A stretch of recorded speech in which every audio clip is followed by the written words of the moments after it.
ఏవిగా ఉంటాయి కదా, ఈలోపు దీంట్లోకి ఒక 4 టమాటాలు వేసుకున్నాం అన్నమాట. 4 టమాటాలు అయితే సరిపోతుంది.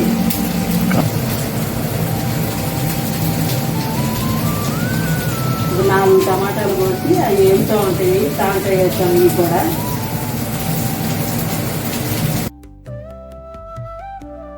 ఏంటి బీరకాయ పచ్చడి కార్తీక మాసంలో చక్కగా తీసుకోండి, ఎక్కడ దొరికినా సరే.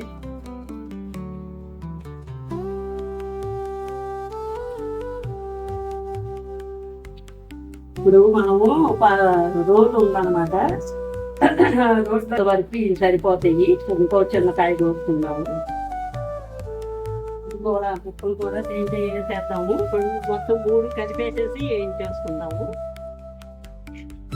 చక్కగా మగ్గ పెట్టేసేసుకుని నీరేమి లేకోకుండా మగ్గ పెట్టేసుకుంటే పచ్చడి బాగుంటుంది అన్నమాట.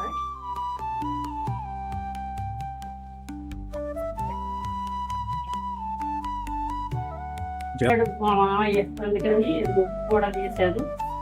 దాంట్లో కొంచెం చింతపండు వేస్తున్నాను. నేతి బీరకాయకి ముందు ఆ టమాటాలకి దీనికి ఇది సరిపోతుంది అన్నమాట. ఎక్కువ వేసుకుంటే కొంచెం పుల్లగా ఉంటుంది, అందుకని కొంచెమే వేసాను.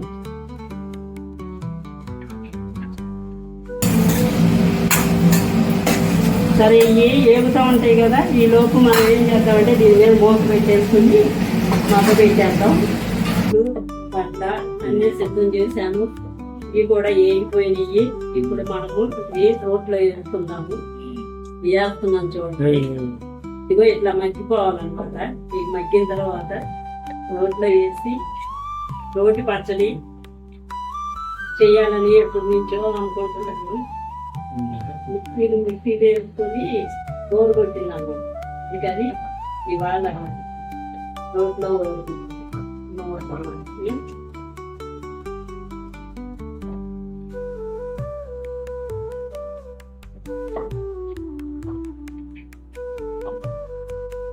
ఇవరకు మిక్సీ లేనప్పుడు ఇదే రోటి పచ్చడి ఇట్లాగే చేసేదాన్ని నేను.